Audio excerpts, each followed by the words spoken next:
Okay, I wanted to show how I was doing these little notebook projects using the Eileen Hull Notebook die, including two little insert booklets, and the inside cover has pockets, and it's just using patterned cardstock. These particular ones just happen to be using a double-sided. I'm going to show you how I even start one using just a single-sided patterned cardstock weight.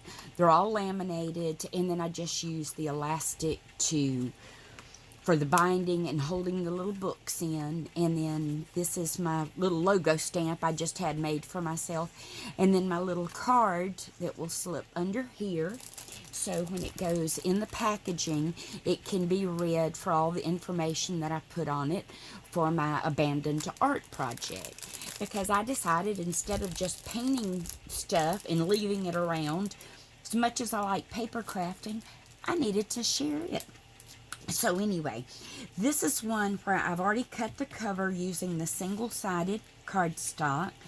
And then I decided I wanted to use the little phrase, "Life is good," and then one of Eileen's little leaves from her leaf and flower set, because it has these little bitty teal flowers, and I thought that would be pretty contrast for the project.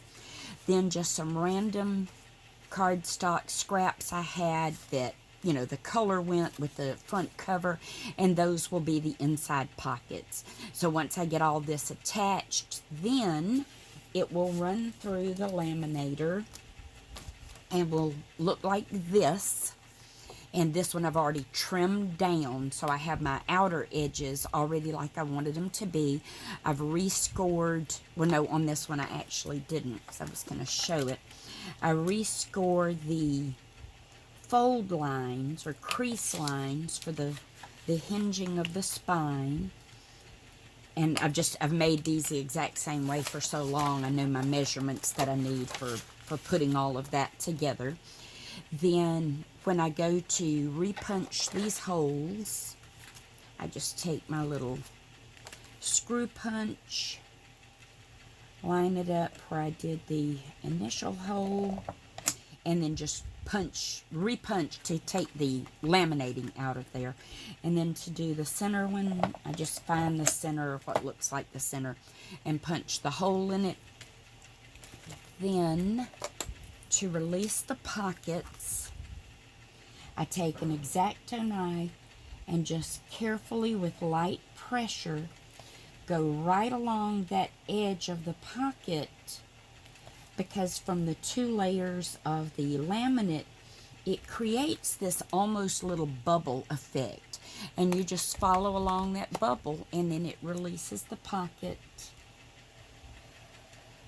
And then once I get it to this point, I actually run it back through the laminator 4 more times. And the reason for that is I run it in like all the different directions and flipping it over each time, so that everything is then sealed down. Where I separated the pocket, all this is sealed, and then it helps reinforce where I've created the score lines for the binding.